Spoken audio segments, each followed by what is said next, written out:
Guys, yung kaliligo lang natin at tayo ay magluluto na naman ng ating dinner kasi gabi na naman guys. Kaya tayo ay magluluto na naman ng ating dinner time guys. Masasayin muna tayo guys. Yun guys, may lamig na naman tayo. Yan, lamig sa Tagalog, leftover natin na rice guys. Kaya bawasan natin ang ating rice. Dinner, maglalaga muna tayo ng ating ipipiritong chicken. Magpa-fried chicken tayo guys at lalagyan natin yan ng pampalasa. Pakukulan muna natin yan guys. Guys, ang ating pinapalambutan na chicken. Yan. Saka natin yan lalagyan ng breadings. Ipipirito natin guys. Yung pinalambutan natin na chicken. Disclaimer lang guys, breadings. Yan, medyo na. Guys, ito yung ginagamit ko.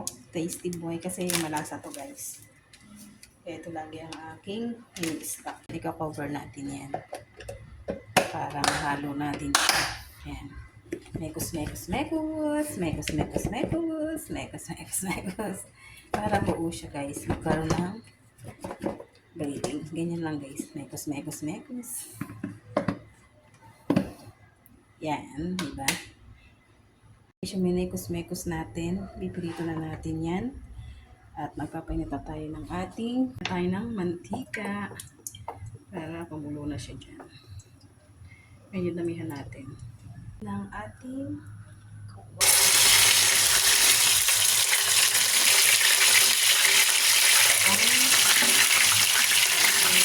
pinaritong chicken. Pwede na siya guys, hangoin. Pwede na yan. Ito na yan guys.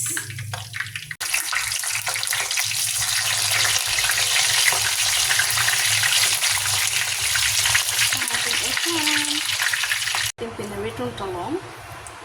Okay na siya. Dito na siya. Hangoin na rin natin. Ating ulam. Ito.